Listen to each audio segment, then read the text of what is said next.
Comenzamos ya esta tercera sesión, en la cual vamos a hablar, hemos ido un poco troceando.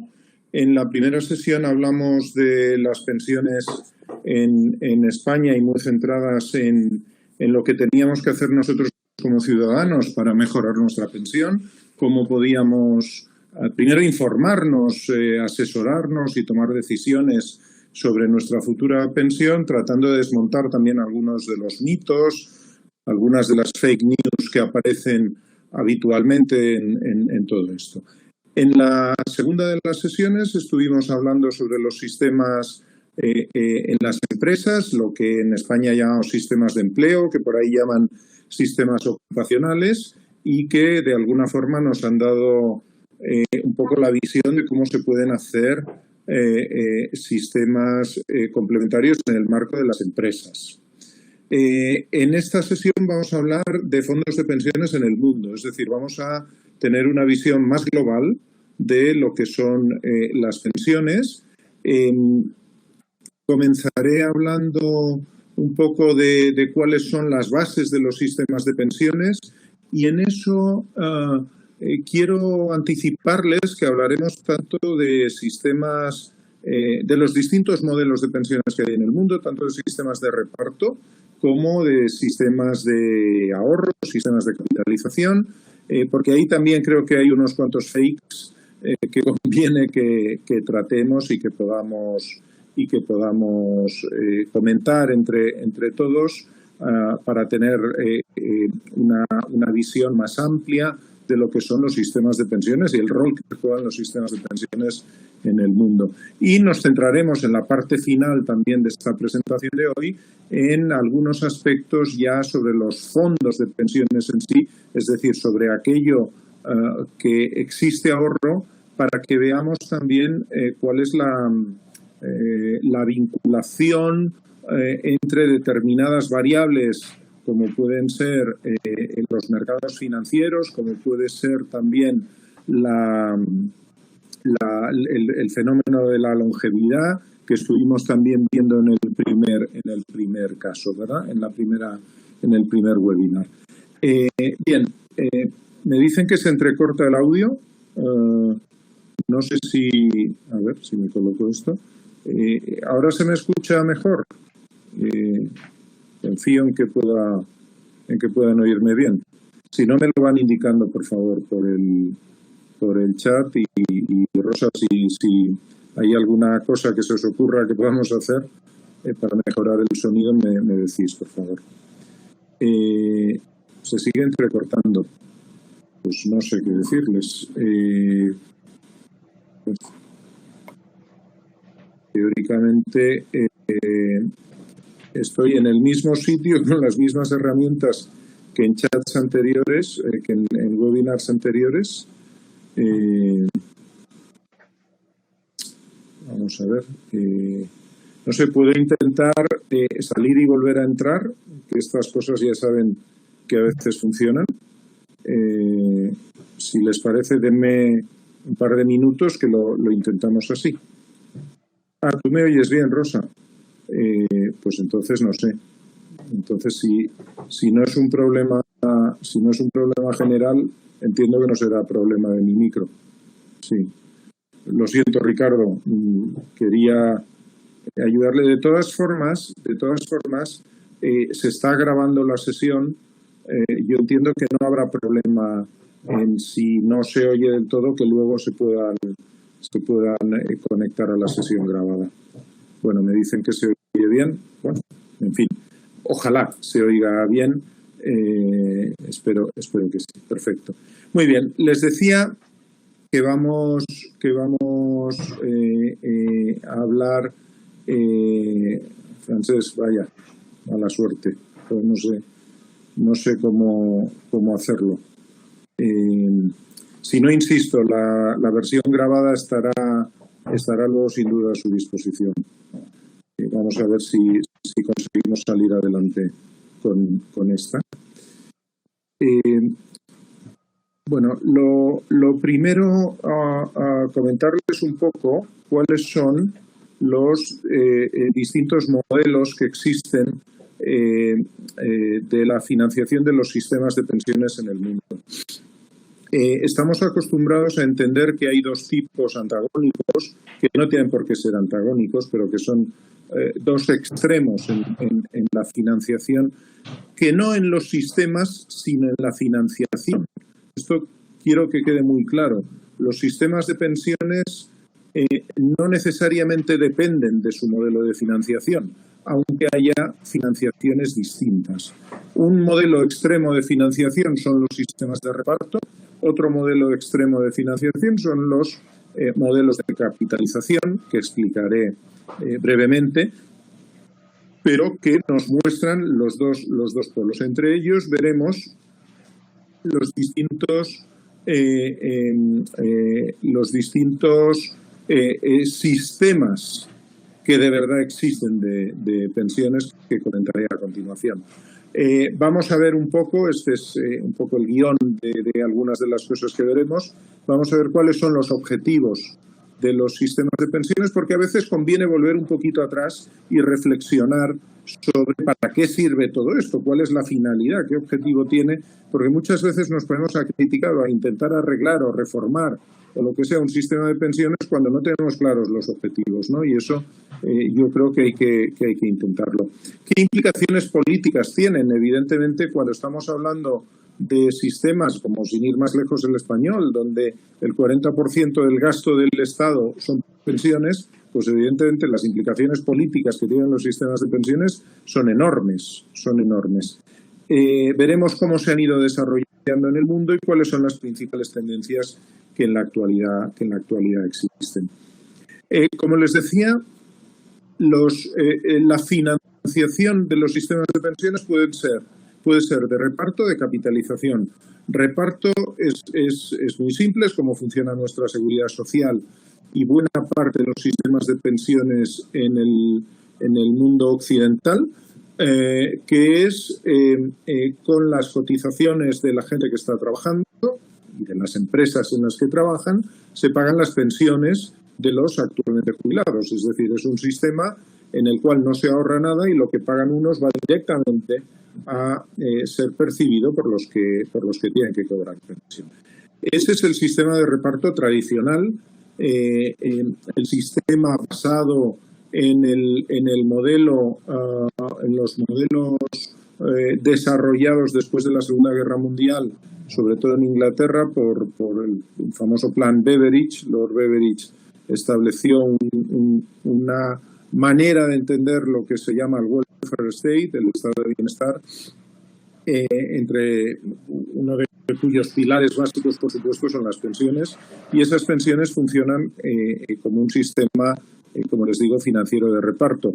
Este sistema tenía su lógica en su momento y ha ido teniendo su lógica durante bastante tiempo en la medida en que había mucha gente trabajando y poca gente jubilada. Cuando la pirámide va cambiando, estos sistemas pierden en parte su sentido. Yo les diría que hoy en día, si alguien tuviera que hacer un sistema nuevo de pensiones, no tendría mucho sentido que lo hiciera de reparto. Luego hablaremos que seguramente no tiene sentido cambiar los que ya son de reparto, cambiarlos a capitalización, porque tiene una serie de costes que comentaremos importantes, pero sí es cierto que con una pirámide muy grande por la base y muy estrecha en la cúspide, pues los sistemas de reparto tienen sentido. En una pirámide prácticamente invertida, que es casi a la que vamos en los países más desarrollados en el mundo, pues no tiene mucho sentido, no puede ser sostenible ni en el corto a veces, ni en el medio ni en el largo plazo. Por eso nos planteamos ahora si los sistemas de pensiones son sostenibles o no, precisamente por la involución demográfica que se ha producido, por la inversión en la pirámide poblacional. Pero bueno, lo cierto es que tenemos sistemas de reparto. Hay una modernización del sistema de reparto, que es lo que se llama contribución definida nacional, las famosas cuentas nacionales. Esas cuentas nacionales luego las explicaré con un poco más de detalle, pero como ven ustedes aquí, las clasifico dentro de los sistemas de reparto porque es reparto, no es otra cosa.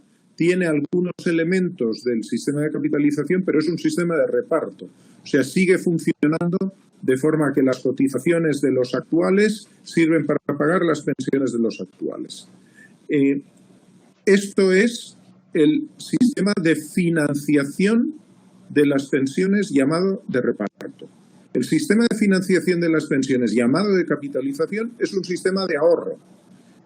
Como luego veremos, esto nada tiene que ver y se ha tergiversado, quizá por la práctica, pero seguramente sin conocimiento suficiente, se ha tergiversado en la medida en que se considera que capitalizar es privatizar y que sistema de reparto es estatalizar. Pues no, no es así.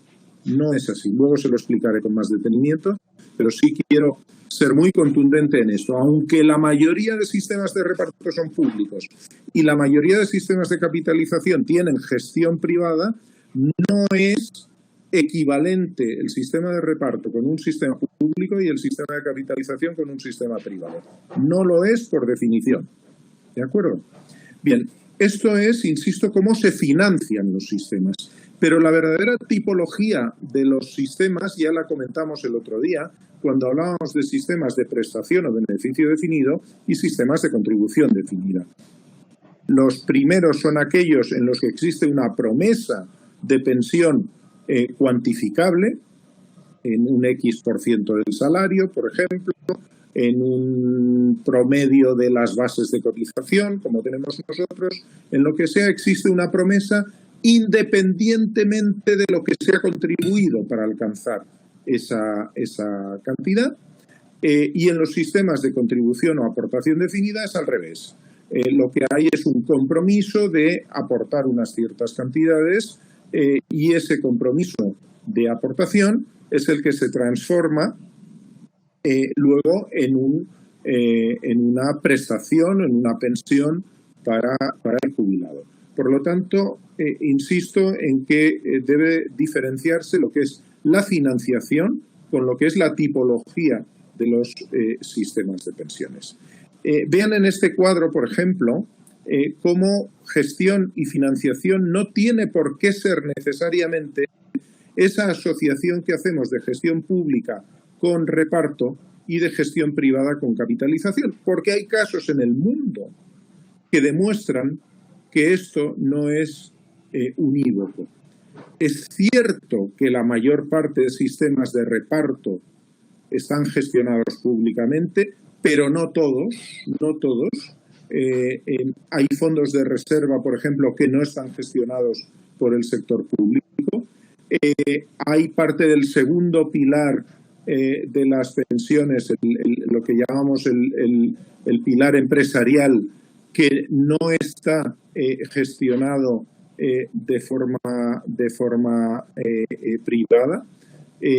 Fondos de reserva, por ejemplo, el canadiense es un fondo de capitalización, el noruego es un fondo de capitalización, pero que tiene gestión pública. Hay una parte del sistema de seguridad social sueco, por ejemplo, que es un sistema que está dentro del esquema de seguridad social, pero que está administrado por instituciones privadas. Hay sistemas básicos en América Latina, por ejemplo, es muy común en algunos países del este de Europa, en Asia, que el sistema de capitalización y de gestión privada. Pero como les digo, hay capitalización y gestión pública y hay reparto y gestión pública, que es lo normal, pero también hay reparto con gestión privada. En España tuvimos eso hace muchos años en las antiguas mutualidades, que luego se tuvieron que transformar y capitalizar, pero las mutualidades al principio funcionaban con el sistema de reparto. Y todavía existen algunos regímenes franceses que funcionan con sistema de reparto, pero que tienen gestión privada. Por lo tanto, cuando les digan que capitalizar es privatizar, ya les pueden decir a quien se lo diga que eso no es cierto. Eso no es cierto.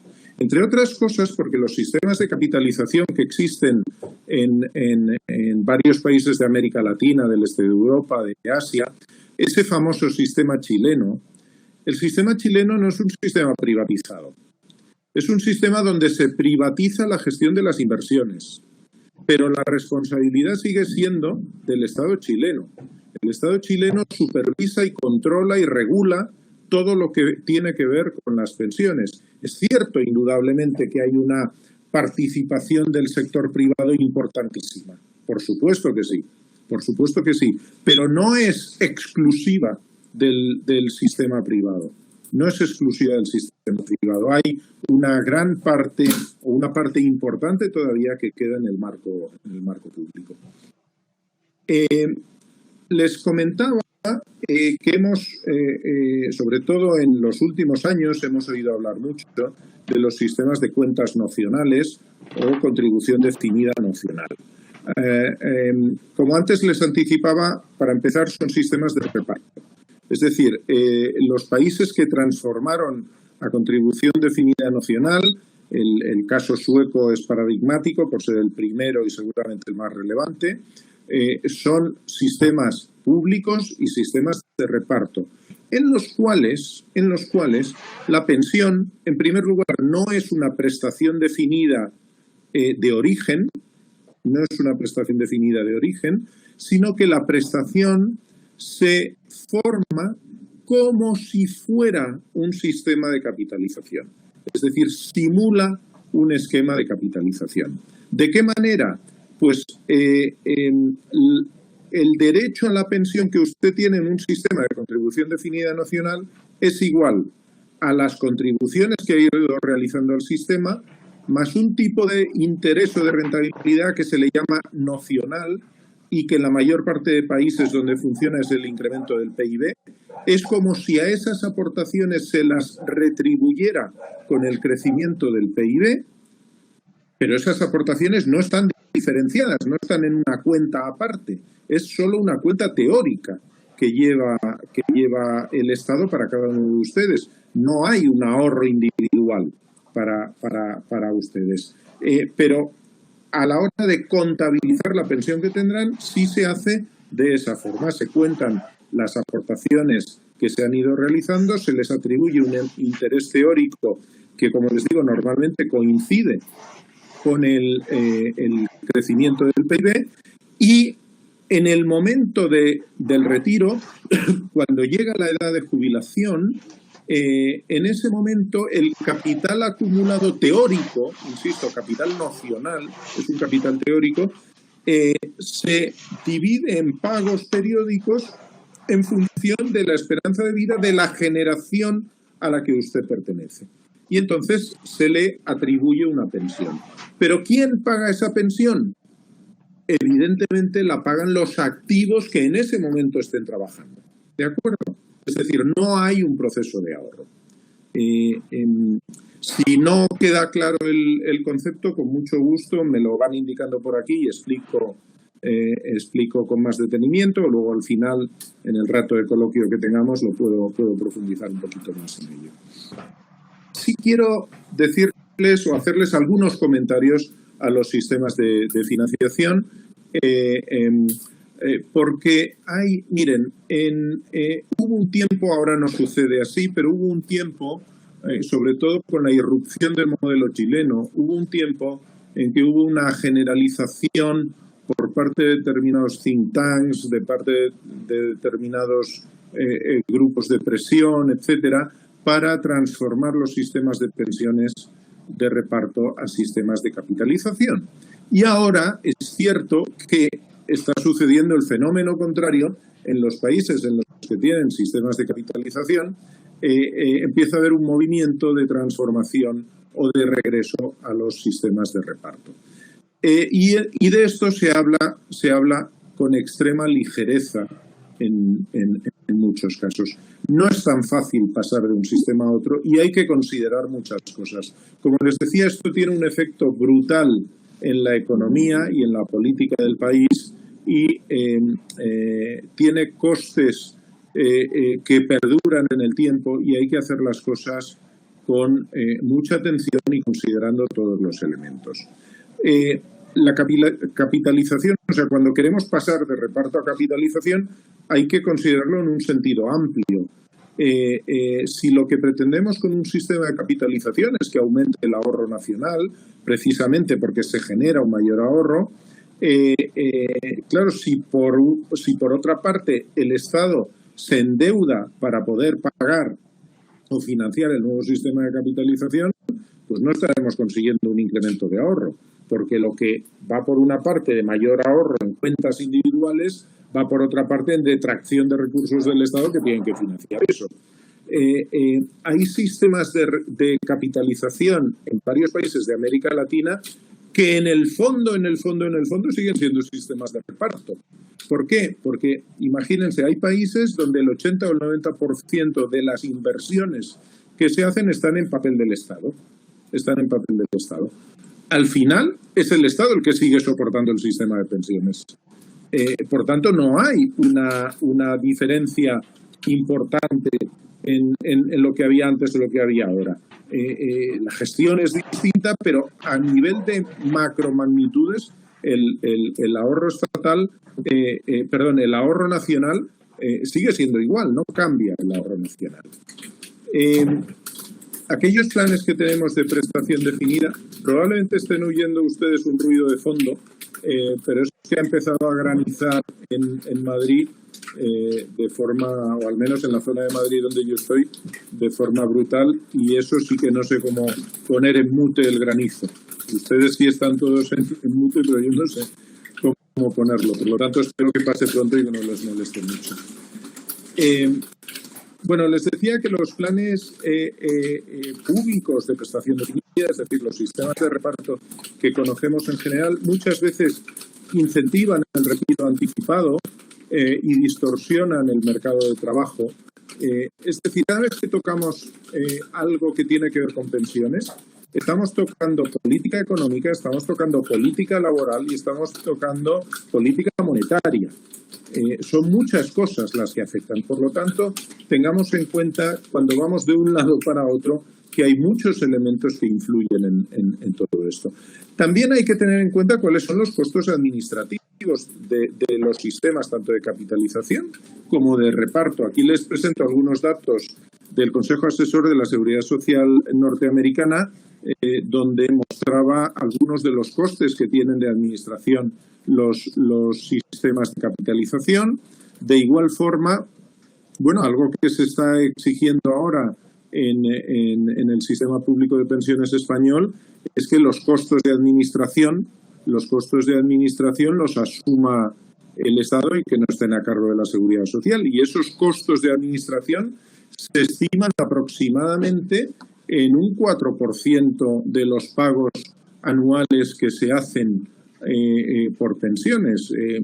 Son aproximadamente 4.000 y pico de millones los gastos de administración que tenemos. Por lo tanto, nuestro sistema público de pensiones es un sistema caro de administrar.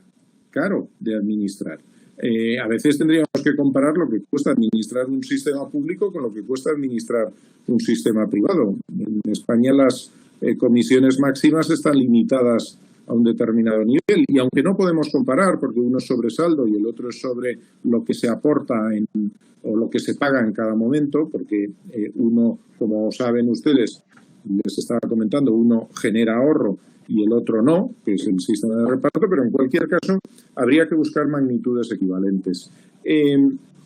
Lo que nos dice este análisis que hacía el Consejo Asesor norteamericano es que en sistemas centralizados, donde las opciones de inversión son restringidas y donde se pueden aprovechar las economías de escala, pues los costos son de aproximadamente 10 puntos básicos. En sistemas descentralizados los costos suben mucho, pueden llegar a ser de 100 puntos básicos, y esos 100 puntos básicos tendrían que acreditar que vale la pena en rentabilidad que el sistema sea descentralizado. Es decir, tenemos que demostrar que sistemas más complejos aportan más rentabilidad porque las comisiones son mayores. ¿De acuerdo? Con todas estas cuestiones, lo que quiero decirles es que hay que analizarlo en global, de forma conjunta, ¿no? ¿Cuáles son los objetivos que tiene un sistema de pensiones? Pues fundamentalmente hay dos tipos de grandes objetivos que a su vez se distribuyen en otros dos. Tenemos objetivos individuales, lo que nosotros queremos como personas en nuestro sistema de pensiones, y objetivos públicos, lo que el Estado quiere al poner en marcha un sistema de pensiones. Bien, lo que nosotros queremos pueden ser muchas cosas, pero lo podemos resumir en dos. Una, lo que el profesor Nicholas Barr y el profesor Peter Diamond, Premio Nobel de Economía en 2010, y aquí permítanme que hable de mi libro, es una broma, ¿no? Ellos tienen un libro que yo creo que es la Biblia de las pensiones, se llama Pensions Reform, y tuvieron cometieron la irresponsabilidad de encargarme a mí la traducción al español, y ese libro está en español. Obviamente, si ustedes se manejan inglés, lo que les recomiendo es que lean la versión original. Si no, pues no tienen más remedio que leer la que yo traduje. Pero bueno, en cualquier caso es una broma, obviamente. Pero lo que sí quería decir es que ellos dos, de lo que nos hablan es de la distribución del consumo a lo largo de la vida. Es decir, lo que pretendemos con un sistema de pensiones es poder seguir consumiendo cuando se nos acaban los ingresos que tenemos mientras tenemos la capacidad de trabajar. Eso está modelizado desde hace tiempo por Modigliani en lo que se llama el modelo de ciclo de vida, que nada tiene que ver con los sistemas de ciclo de vida de inversiones que se han puesto muy de moda últimamente. El modelo de ciclo de vida es un modelo de microeconomía de cómo funciona un sistema de pensiones a lo largo de la vida. No el sistema de pensiones propiamente, sino cómo funciona la modelización de nuestra riqueza a lo largo de la vida. Bueno, pues esa distribución del consumo es lo que pretendemos tener. O sea, nosotros queremos poder seguir consumiendo una vez retirados. Por otra parte, lo que queremos es que todo eso sea en un ambiente de protección y de seguridad. Es decir, que tengamos la certeza de que eso va a seguir sucediendo. Los objetivos públicos fundamentalmente son dos. Uno, la lucha contra la pobreza en la vejez, es decir, evitar que las personas mayores puedan caer en situaciones de pobreza.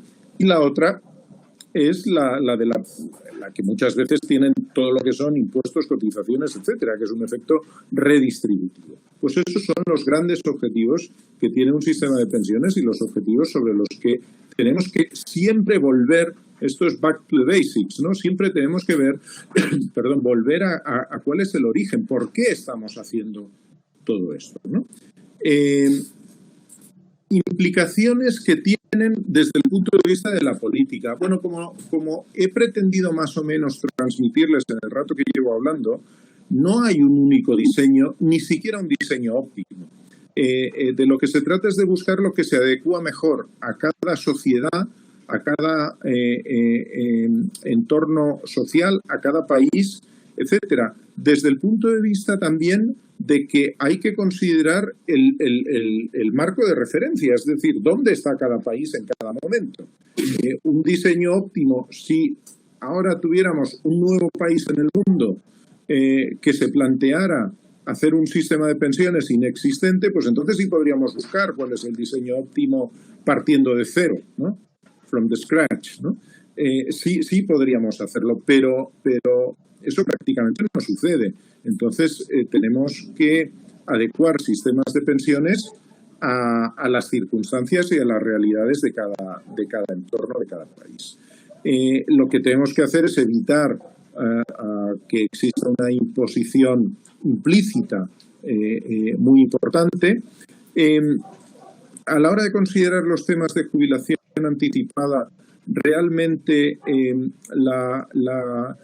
esto hay mucho debate que yo creo que es demagógico.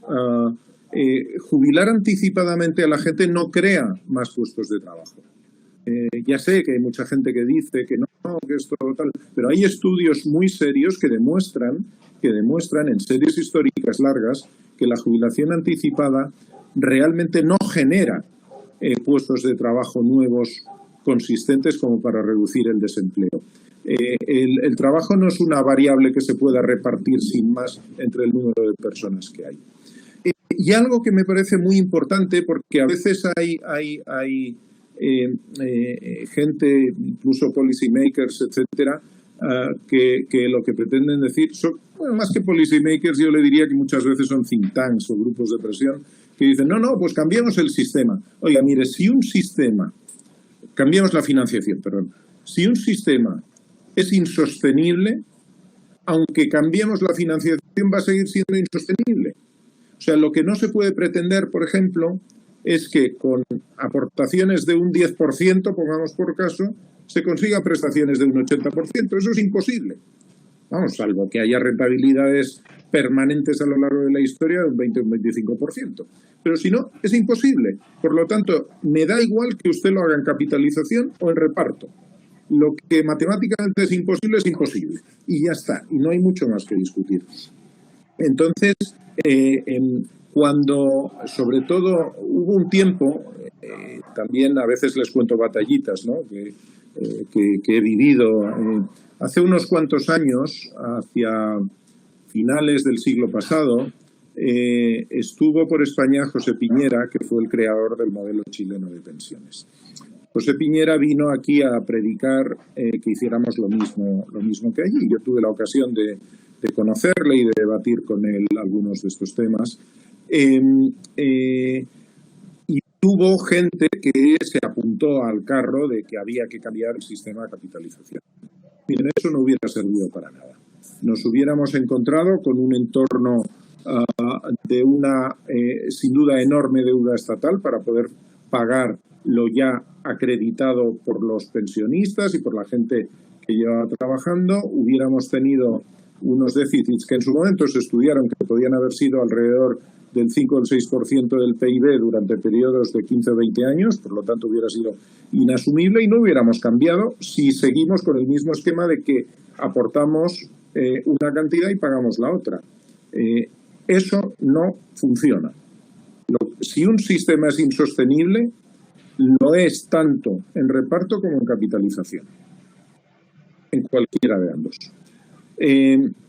Bueno, luego, por supuesto, el gobierno en cualquiera de los casos, como les decía, sea capitalización, sea reparto, tiene un rol fundamental en todo el proceso. Cuando cambiamos de reparto a capitalización, les pongo 4 ideas muy concretas. Se genera una deuda implícita que alguien tiene que pagar. A los que ya están cobrando pensión, ¿quién les va a pagar la pensión? Pues lo tiene que seguir pagando el Estado. Pues entonces el Estado tendrá que endeudarse para poder pagar eso, y a los que llevamos 30 años pagando el sistema de seguridad social, ¿qué va a pasar? ¿Hemos perdido eso? No, eso es otra deuda implícita que nos tendrá que cubrir el Estado de alguna forma. Por lo tanto, eso supone un endeudamiento muy importante. Se hicieron hace años cálculos de cuánto podía ser más o menos el valor acreditado de las pensiones de todo tanto de lo que hemos cotizado como los que ya están jubilados, y se estimó que eso podía estar entre 2,5 y 3 veces el PIB. Imaginen si todo eso hay que llevarlo a deuda implícita, o a deuda explícita, mejor dicho. Inviable, totalmente inviable, ¿no?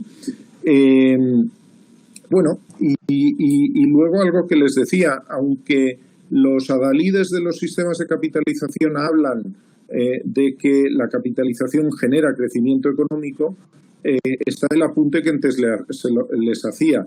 Genera crecimiento económico si realmente hay incremento en el ahorro nacional bruto. Si no lo hay, no lo genera. Si el Estado se tiene que endeudar para poder financiar la transición, no está demostrado que eso genere crecimiento económico. Y bueno, pues hay profundas repercusiones en el modelo de sociedad también con todo ello, ¿no? Fíjense que esto se pudo hacer originalmente en un país, en Chile, en el marco de una situación política que era una dictadura. Eso muy impulsada por la Escuela de Chicago y por la concepción ultraliberal de la economía. Eso se puso en marcha. No quiero decir que el sistema de capitalización vaya mal en Chile o que vaya peor de lo que hubiera ido el sistema de reparto. Es más, yo creo que es mejor que lo que hubiera funcionado en un sistema de reparto.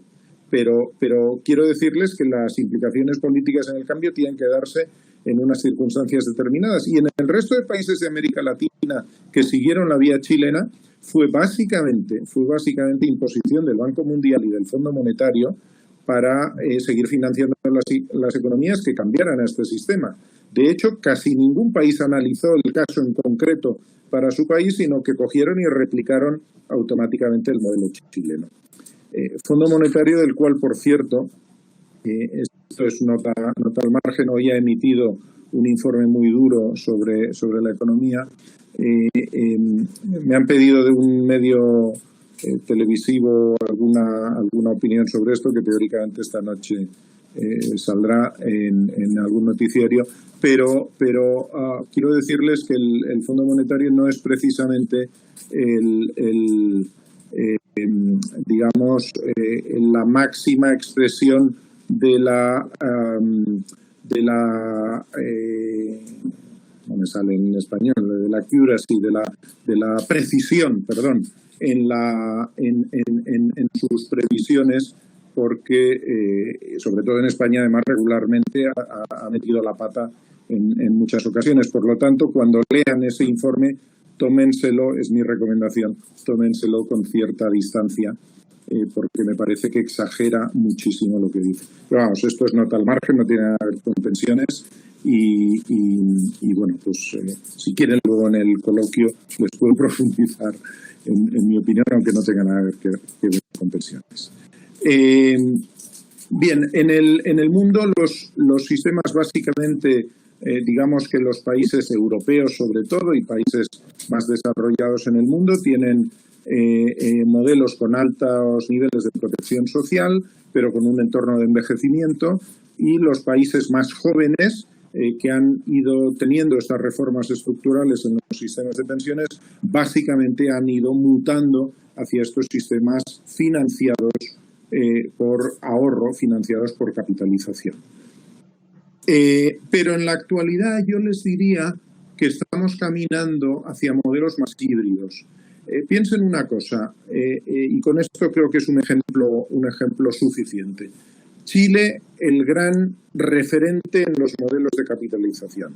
Suecia, el gran referente en los modelos de welfare state con sistemas de reparto.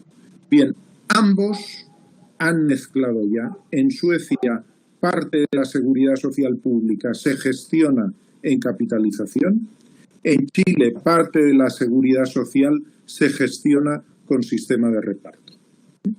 Al final, como no puede ser de otra forma, creo yo, se toma lo mejor de cada sistema y se trata de organizar un sistema que sea eficiente para la población. Creo que en alguna ocasión se lo he dicho, de lo que se trata no es de que la sociedad se adapte al sistema, sino que el sistema se adapte a la sociedad. Y tenemos que buscar qué es lo mejor en cada caso. En cualquier caso, ambos tipos de modelos de financiación y los sistemas de pensiones en general están sometidos a determinados riesgos. Muchos de ellos tienen que ver con la economía del comportamiento, que nuevamente les pospongo a la siguiente sesión, pero fundamentalmente los sistemas que se financian a través del reparto tienen sus problemas fundamentales están en la sostenibilidad, y los sistemas de capitalización, los que se financian a través de capitalización, básicamente están, el riesgo que tienen es el riesgo de suficiencia, lo que en terminología de capitalización se le ha llamado riesgo de pensión, que ahora les comentaré un poquillo en todo esto. Miren, los sistemas de reparto, el gran economista Paul Samuelson ya dijo en su día que la rentabilidad en un modelo de reparto maduro es igual al crecimiento de la población activa más el crecimiento de la productividad. Los economistas consideran que estas dos variables, crecimiento de la población activa más crecimiento de la productividad, a largo plazo realmente es el crecimiento del PIB. Realmente es el crecimiento del PIB. Para ponerlo en el caso español, la TIR interna, es decir, la rentabilidad, la tasa interna de rentabilidad que tiene el sistema de reparto español, que es para una generación el valor actual, o sea, el valor presente de todo lo que se ha aportado, comparado con el valor presente de todo lo que se va a cobrar. Eso tiene una TIR, una tasa interna de rentabilidad. Bien, esa tasa interna de rentabilidad, que obviamente es diferente según generaciones, pero varios autores han demostrado que esa tasa está en el entorno del 4%. ¿Qué quiere decir? Que si nuestro modelo de reparto estuviera en equilibrio, el PIB tendría que crecer a largo plazo a razón del 4%, cosa que ya me dirán ustedes si puede suceder. ¿Qué quiere decir entonces? Que la tasa interna de rentabilidad del sistema es muy alta. ¿Qué quiere decir que es muy alta? Que pagamos menos de lo que cobramos. Pagamos menos de lo que cobramos. Por lo tanto, no existe equilibrio. Es decir, el sistema de reparto español tal como está hoy en día, en el largo plazo no es sostenible en términos actuariales que llamamos, en los términos que Samuelson nos puso de manifiesto hace 60 años y que siguen siendo válidos en gran medida. Hay otra forma de medir el equilibrio en el sistema de reparto. Esta es una fórmula, no les he puesto fórmulas en ningún momento y esta fórmula es de primaria prácticamente, es sencillamente multiplicar a ambos lados de la ecuación, donde tenemos tasa de cotización, salario medio y número de trabajadores por un lado, y por otro lado pensión media y número de pensionistas. Lógicamente, lo que cotizamos sobre nuestro salario multiplicado por el número de trabajadores tiene que ser igual a la pensión que cobran los pensionistas multiplicado por el número de pensionistas. Esto es lo que llamamos equilibrio financiero. Lo otro es lo que llamamos equilibrio actuarial, que es intergeneracional. Este es el equilibrio financiero en cada momento de la seguridad social. Miren, mientras un gobierno tenga la capacidad de modificar la S, porque lo demás no lo puede modificar, el salario medio no lo puede modificar el gobierno, hombre, puede empujar un poquito si sube el salario mínimo, pero no es una variable que pueda modificar el gobierno, el número de trabajadores básicamente tampoco, y pensión media y número de pensionistas tampoco. Por lo tanto, la única variable que puede tocar el gobierno es esta S, es la tasa de cotización. Entonces, para mantenernos en equilibrio, lo que está claro es que tiene que crecer la tasa, tiene que ajustarse la tasa de cotización.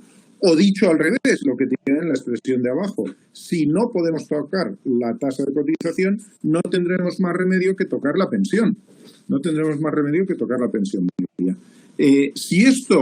Si pensión o cotización lo pudiéramos tocar, el sistema estará en equilibrio siempre. La cuestión está en que ¿realmente podemos hacerlo? ¿Podemos tocar o pensión o tasa de cotización o las dos en la medida suficiente para que haya equilibrio? Esa es la gran cuestión. Y yo creo que eso es muy difícil. En el sistema de capitalización, ¿qué sucede? Bueno, pues sucede que probablemente con las aportaciones que se van haciendo y la rentabilidad no lleguemos a obtener una cantidad suficiente para tener una pensión adecuada. Y eso depende de varias cosas. A eso, como les decía, en los ámbitos o en la jerga de los sistemas de capitalización se le llama riesgo de pensión. Y además, si alguno de ustedes es estadístico, le gusta la estadística, se modeliza como una variable aleatoria donde hay distintas variables a su vez que condicionan esta variable. Pero dejándome de rollos estadísticos, lo que les quería decir es que la pensión que va a percibir un trabajador en un sistema de capitalización depende de lo que se llama la densidad de cotizaciones, es decir, cuánto ha ido aportando a lo largo de la vida. Y en mercados o en economías donde hay una gran parte de economía sumergida, esto es muy bajo. Por ejemplo, en América Latina, la densidad promedio de cotizaciones es del 50% aproximadamente. Quiere decir que la gente cotiza la mitad de lo que debería haber cotizado a lo largo de su vida, o porque está en la economía informal, o porque hay fraude, o porque hay elusión, por lo que sea. Depende de la rentabilidad acumulada. Si los mercados financieros van bien y tenemos éxito invirtiendo, pues mejor, pero si no funcionan o no tenemos la rentabilidad prevista, podemos tener problemas. Y del coste de transformación en una renta. Es decir, cuando hemos acumulado todo, eso se convierte, como les decía, en una renta que tiene que ver en ese momento con la longevidad que haya ahí para esa generación. Por lo tanto, de nuevo aparece aquí también la longevidad. La longevidad no solo afecta a los sistemas de reparto, también afecta especialmente a los sistemas de capitalización en todo esto. Sigo comentando porque hay temas que quería explicarles con algo más de detalle antes de que acabemos. En el sistema de capitalización, por lo tanto, la adecuación tiene que ver también con la sostenibilidad y, por supuesto, con la suficiencia. Con respecto a la sostenibilidad, hay dos elementos que condicionan la sostenibilidad en los sistemas de capitalización, que son de los que voy a hablar de ahora en adelante. Uno, la longevidad, a la que me referí también al principio, cuando les expliqué aquel gráfico que teóricamente tenía que moverse, en la primera sesión me refiero, hace 2 semanas, la longevidad en el mundo y los retornos financieros de eso, que influyen notablemente en el resultado de nuestras pensiones. Esta es otra forma de ver también la longevidad. Vean el número de personas de 60 años o más en el mundo, tanto en países desarrollados como en países en desarrollo. Pueden ver cómo a lo largo de la historia va creciendo y cómo la previsión es que siga creciendo. Por lo tanto, lo que les explicaba en aquel gráfico en la primera sesión, aquí lo tienen ustedes de otra forma que pueden también observar. Con respecto a la rentabilidad, ¿qué ha sucedido a lo largo de los últimos años? Y estoy tomando un periodo grande de años, los últimos 40 años, por ejemplo. Pues fíjense, el bono libre de riesgo, ya sea el bono norteamericano, el bono inglés o el Bund alemán, han tenido un comportamiento claramente a la baja. Obviamente, si esto ha ido bajando, todas las inversiones como mínimo en renta fija tienen, las que mantienen su prima de riesgo más o menos estable, tienen una caída en el yield, una caída en la rentabilidad que se obtiene. Pero caídas muy importantes, caídas desde niveles de 15-16% a prácticamente el cero. En 40 años. Claro, si nosotros estamos invirtiendo a muy largo plazo en títulos de renta fija, que son los que se referencian con el bono libre de riesgo, nuestras rentabilidades van cayendo de forma permanente. Y la estructura de la mayor parte, ahora ya no hablo solo de sistemas de capitalización obligatorios en América Latina, en Europa del Este, etcétera. Hablo de todos los sistemas de capitalización en el mundo, incluyendo los planes y fondos de pensiones en España o los contratos de seguro, etcétera, etcétera, donde ustedes saben que las carteras promedio tienen alrededor de un 70% en renta fija. Entonces, ¿qué les está pasando? Pues que está cayendo su rentabilidad de una forma importante. Puesto de otra forma, que me parece muy significativa, la diferencia en la cantidad que se tiene que acumular con los tipos de hace 40 años, con los tipos de ahora, la diferencia de lo que se tiene que acumular para pagar una misma cantidad es, fíjense, lo que antes teníamos que tener 100 millones, ahora tenemos que tener 1,07 billones. Es decir, esta caída de rentabilidad significa que tenemos que multiplicar por más de 10 la cantidad acumulada para pagar una misma pensión, para un mismo cash flow. Obviamente muy difícil si no cambiamos sobre todo la forma de invertir, a lo que me referiré a continuación. La esperanza de vida, el otro elemento, es claramente creciente en cualquiera de los países para los cuales antes les mostraba la tasa del bono libre de riesgo. Pues vean ustedes aquí la esperanza de vida, como también va creciendo de forma permanente en todos los escenarios. ¿Esto qué quiere decir? Pues realmente que las obligaciones crecen más que los activos y que se genera un gap de obligaciones con el tiempo porque, vamos a ver, las obligaciones pueden seguir siendo las mismas, sin embargo, tenemos que pagarlas durante más tiempo y necesitamos, o sea, y la rentabilidad, la parte que nos pone el mercado cada vez es más pequeña. Por lo tanto, hay un gap profundo,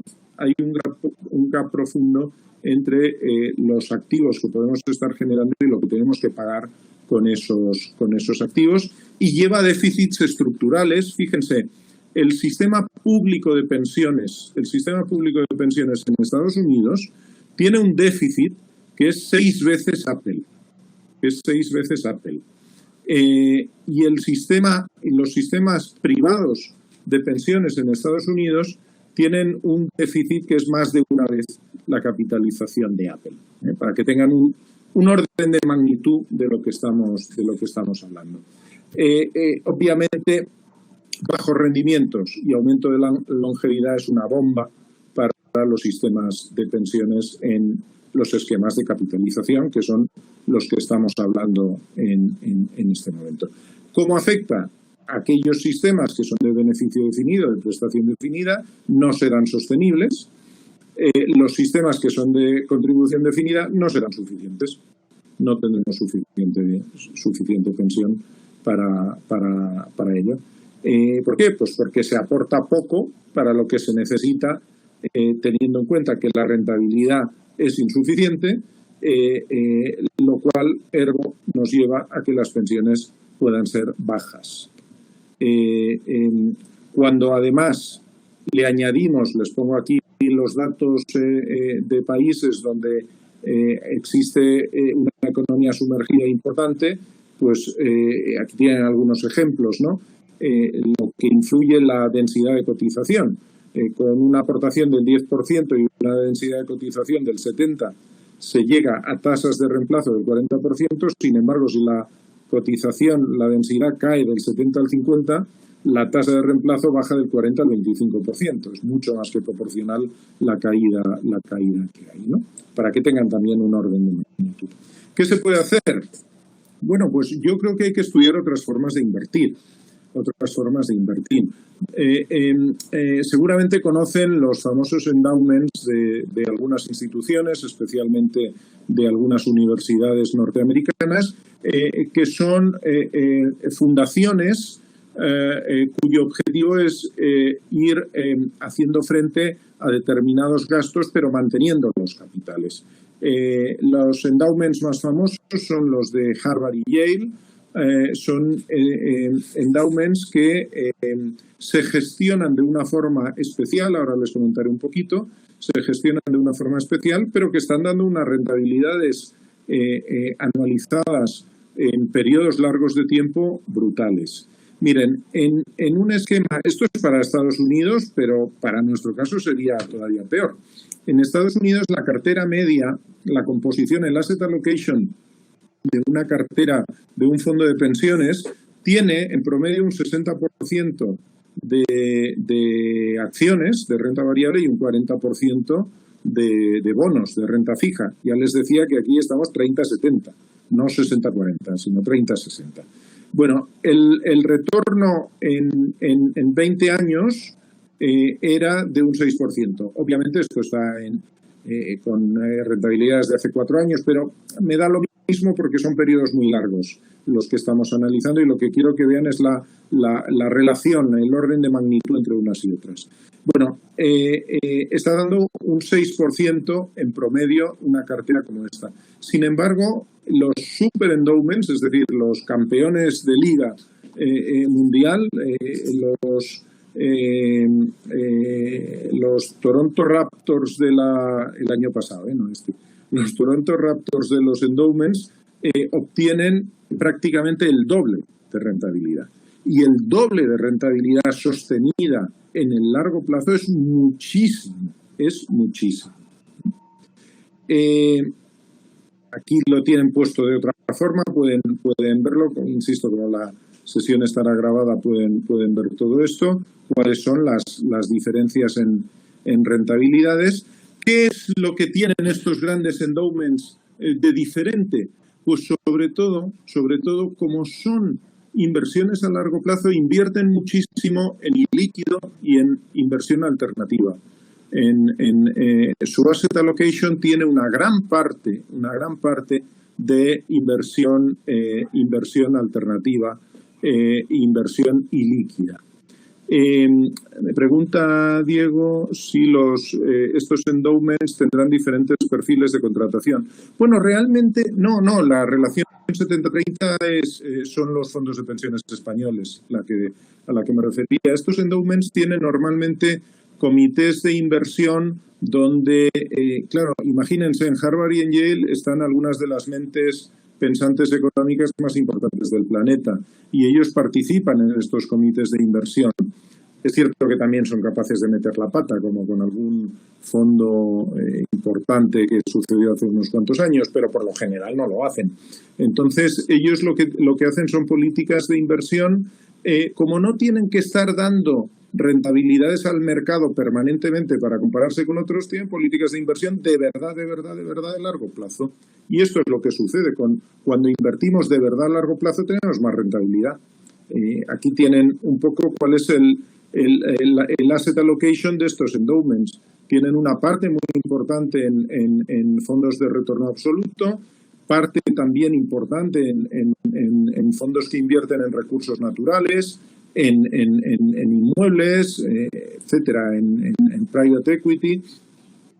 Muy diferente este esquema, este portafolio del esquema que pueda tener un fondo de pensiones tradicional, ¿no? Aquí pueden ver también con un poco más de detalle algunas de estas rentabilidades y también sus volatilidades. Les quería poner de manifiesto porque tenemos siempre la idea de que, claro, una alta rentabilidad va asociada a un alto riesgo, a una alta volatilidad. Pero si se fijan ustedes en los distintos esquemas que podemos tener, aquí tienen, por ejemplo, el portafolio estándar que les decía antes de 60-40 en Estados Unidos, para una rentabilidad del 7%, asume una volatilidad del 10%. Y los superendowments que les estoy presentando, su volatilidad es del 11 y pico por ciento, para una rentabilidad también del 11%. Es decir, si aquí utilizamos cualquiera de los medidores de rentabilidad-riesgo, les dará sin duda como preferencial este tipo de inversiones a este. Es decir, aquí no estamos hablando de Markowitz y de fronteras eficientes, sino que estamos viendo cómo se puede desplazar la curva. No es dónde de la frontera eficiente nos ponemos, sino cómo podemos elevar la frontera eficiente. Eso en el supuesto que algún día lo hablaremos de que la frontera eficiente realmente funcione. Y un poco ya por terminar, estamos de nuevo en hora, algunas de las cosas que de todo esto me gustaría que queden un poco claro es que tenemos que reajustar las promesas, no podemos engañar a la gente, no le podemos decir que con X aportación tendrá tal prestación si sabemos que no es verdad. Eso hay que explicarlo y hay que reajustarlo. Debemos seguir teniendo una serie de sistemas públicos obligatorios. Yo creo que lo importante no es, como les decía, que tengamos reparto capitalización, sino que lo que tengamos lo mejoremos y que lo que tengamos sea bueno y funcione. Tenemos que tener una visión de ahorro a muchísimo más largo plazo. El asset allocation, la composición de las carteras, tiene que estar de verdad hecha a largo plazo. Miren, cuando los fondos de pensiones españoles están invirtiendo con una duración de 2-3 años, eso no es largo plazo. Ya sé que hay muchos elementos que condicionan, no estoy diciendo que los gestores necesariamente necesariamente lo harán mal. El marco regulatorio no ayuda, la competencia entre unos y otros no ayuda, pero tenemos que hacer un cambio de mentalidad. Esto, bueno, pues un poco es lo que les dije también en la anterior charla que decía Einstein, ¿no? No cambiaremos los resultados si no enfocamos las cosas de manera diferente. Entonces, si seguimos haciendo lo mismo, tenemos que esperar los mismos resultados. Veremos cómo la economía del comportamiento ayuda a todo esto y tendremos que plantearnos nuevas formas de financiar las pensiones, entre las cuales ya les presenté el último día la idea de pensiones por consumo, etcétera, etcétera, y todo eso tendremos que irlo añadiendo y tendremos que irlo viendo. Bien, hasta aquí la charla de hoy por mi parte. Por supuesto, cualquier pregunta que tengan ahora. Me he pasado una pregunta de Julián, que veo por aquí. Bueno, más que pregunta, creo que es comentario. Tanto en un sistema de reparto como capitalización, que los estados dispongan. Sí, por supuesto, evidentemente, totalmente de acuerdo, Julián. De todas formas, vamos a ver. España ha tenido un fondo de reserva, que entiendo que no es lo que usted dice aquí, porque esto es otra cosa, porque el fondo de reserva sí se ha invertido en pagar pensiones, evidentemente, se ha invertido en pagar pensiones. Quizá el problema es que ese fondo de reserva no se hizo antes, y como estaba todo diluido, los excedentes que durante mucho tiempo el sistema de reparto ha generado, sí se han ido utilizando para cubrir otras necesidades presupuestarias. No es hasta el año 2000 prácticamente que se empieza a medir el excedente, y es cuando se crea el fondo de reserva. Y entonces sí se segrega ese excedente y se destina a futuros pagos de pensiones que ya nos hemos comido, como ustedes saben. El problema está en lo que pasó antes, ¿no? También es cierto, por no fijarnos siempre en España, miren, el fondo de reserva de las pensiones de Islandia, ¿saben para qué sirvió? Sirvió para rescatar a la banca. Y Islandia fue el primer país donde se rompieron los moldes con la crisis del 2008. Todos tenemos en mente Estados Unidos y la explosión de la burbuja, pero la cosa empieza, los primeros efectos están en Islandia. Eso también podemos hablar algún otro día, ¿no? El problema está en que los recursos de pensiones se destinen para cosas que no son pensiones, lo que hace que ahora tengamos que utilizar otros recursos que no eran para pensiones, utilizarlos para pensiones. Yo creo que el problema está precisamente también en eso.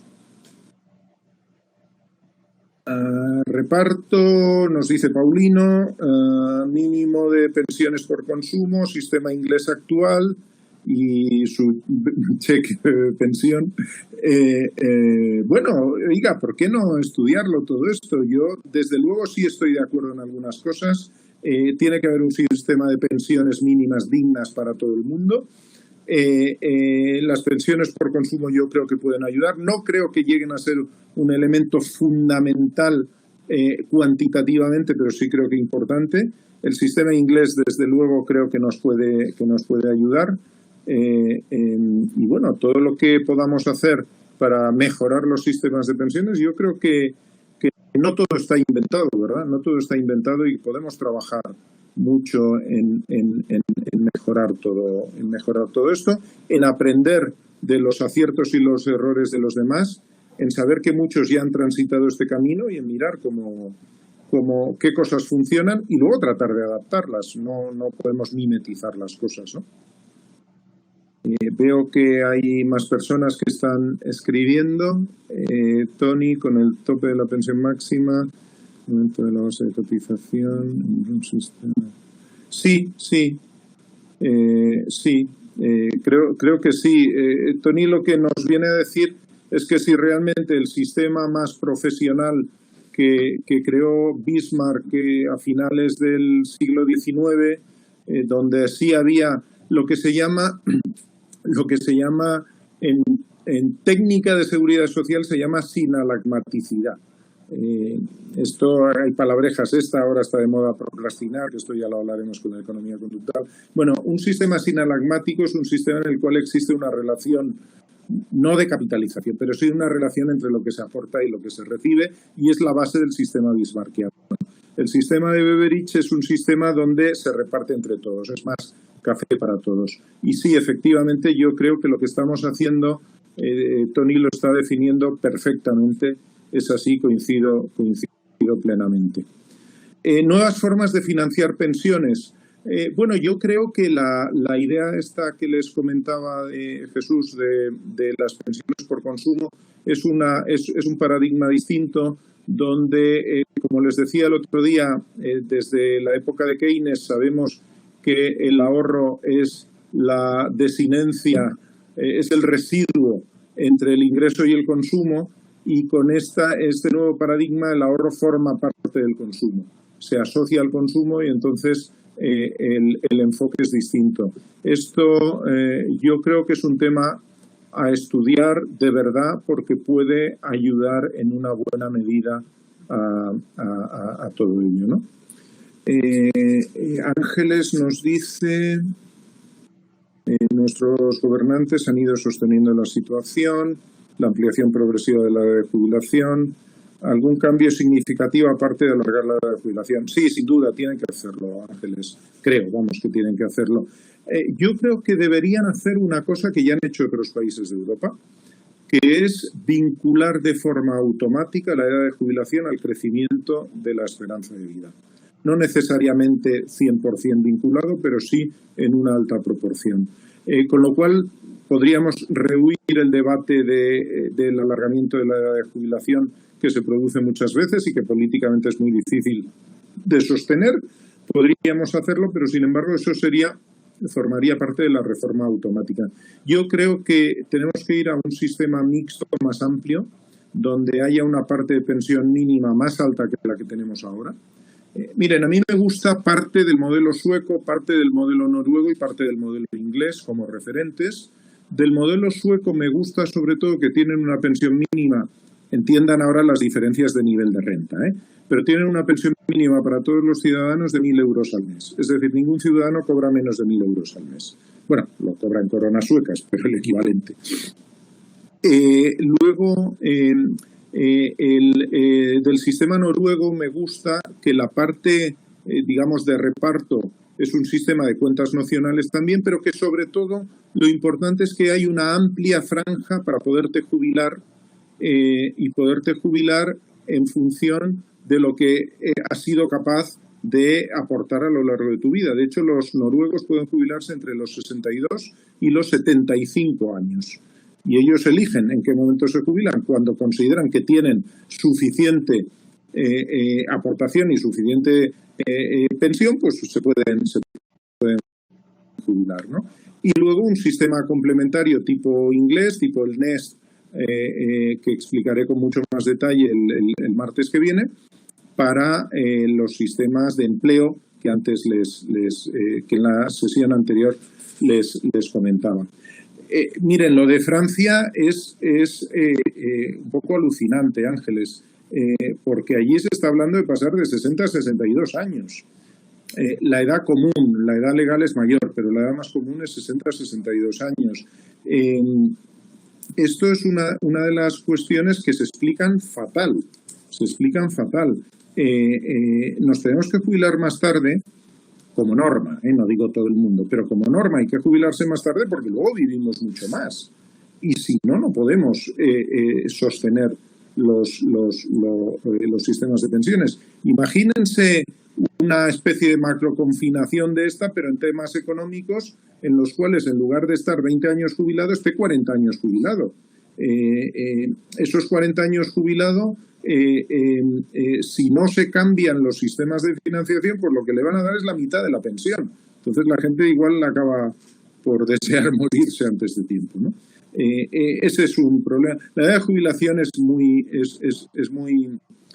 polémica en todos los países. Por eso decía que si hiciéramos regulaciones vinculándolo de forma automática a la esperanza de vida, no tendríamos estos problemas. Porque, Ángeles, si a usted le dicen cuando de aquí a los años que se vaya a jubilar, que en lugar de jubilarse, por ejemplo, a los 66 años y 3 meses, se va a jubilar a los 66 años y 6 meses, pues no es problema, no pasa nada. Lo que pasa es que se plantean las cosas como ahora nos jubilábamos a los 65, vamos a pasar a los 67, y a todos se nos queda el anclaje en la mente de que son 2 años más, cuando realmente para la mayoría de la gente no son 2 años más. Y si son 2 años más, son para la gente que le queda muchísimo para jubilarse y que le da igual a los 65 que los 67 cuando te queda 40 años vista, ¿no? Deben dejar de penalizarse la retirada de un plan de pensiones que pase de tributar de rendimiento del trabajo a capital mobiliario. Bueno, el otro día lo hablamos, Jesús, este tema. Yo creo que se le ha dado el mismo tratamiento fiscal a las pensiones derivadas de un plan de pensiones que a las de la Seguridad Social. Se considera como salario y tributa íntegramente. Si lo consideramos como un producto financiero, lo que usted dice tiene toda la razón. Debería tributar solo el incremento de capital mobiliario. Pero como realmente ha sido una cuota exenta desde el principio en su integridad, lo que las leyes fiscales nos dicen es lo que usted no pagó de impuestos al principio lo paga luego al final, ¿no? Por lo tanto, tendría que cambiar el esquema general de todo esto, ¿no? Para que eso se pudiera producir. Bien, veo que hay también, a ver, Tony, si se deroga la reforma, se pone... bueno, no sé si se pone en peligro la solidaridad intergeneracional, pero sí sé que a los que vienen en el futuro les vamos a hacer la Pascua. Es decir, seguramente, Tony, cuando a ti te toque jubilarte, tú pagarás mucho más esta no derogación de lo que la voy a pagar yo. No solo les estamos dejando un mundo más contaminado a nuestros hijos y demás, sino que además les vamos a dejar sistemas más endeudados y con pensiones proporcionalmente más bajas que las nuevas. Sí, yo creo que sí se pone... Insisto, no sé si es la solidaridad intergeneracional, porque al fin y al cabo eso es un concepto obligatorio, es decir, nos obligan a ser solidarios entre generaciones, si no, no sé si lo seríamos, pero desde luego lo que sí hacemos es dejarle las cosas peor a los que vienen después. Yo creo, si les parece, Ángeles está escribiendo, podemos terminar con la pregunta de Ángeles. Creo que estaba escribiendo. Sí, aquí está, perdón. No, vamos a ver, sí y no. Sí y no. Yo lo que explicaba el otro día es que debe favorecerse el ahorro complementario. Favorecerse el ahorro complementario. Pero favorecerse no significa incentivar cuando la incentivación es financiera o fiscal. Es decir, yo no soy partidario en base de dar unos grandes incentivos porque está demostrado que los incentivos no crean nuevo ahorro, sino que trasvasan el ahorro existente al que sea más eficiente fiscalmente. Por lo tanto, no creo que si ahora, por ejemplo, los planes de pensiones pasaran a tener una deducción fiscal tremenda, si pasara a hacer lo que proponía Jesús, o incluso que no paguen impuestos luego, hay algún país donde no se paga impuestos nunca, y sin embargo no está inundado de planes de pensiones. Yo creo que eso no pasaría, Yo sí creo que tienen que promoverse a través de la economía conductual, que es lo que les voy a explicar el martes que viene, si siguen teniendo la paciencia de acompañarnos, ¿no? Sí, lo ve ahí está explicado, no hay ningún problema. Pero si lo ve ahí está explicado y si no, en cualquier caso, estoy seguro que el martes que viene, si puede usted añadirse, volveremos a hablar de ello. Bien, yo creo hoy nos hemos excedido un poquito más, pero bueno, espero no haberles aburrido en exceso. Yo creo que hemos seguido manteniendo casi los mismos que hemos tenido, los mismos asistentes que en los anteriores webinars. Y nada, espero verles el martes próximo aquí, que acabaremos este ciclo del Colegio de Economistas de Madrid y que profundizaremos en algo que les llevo prometiendo todo el tiempo. Igual he generado tal expectación que les voy a defraudar el martes que viene, es probable, eso suele pasar. Pero bueno, en cualquier caso, les hablaré de la economía del comportamiento aplicada a pensiones. Y nada, les espero y mientras tanto que tengan una muy feliz semana. Nada, que todo vaya muy bien. Muchísimas gracias a todos.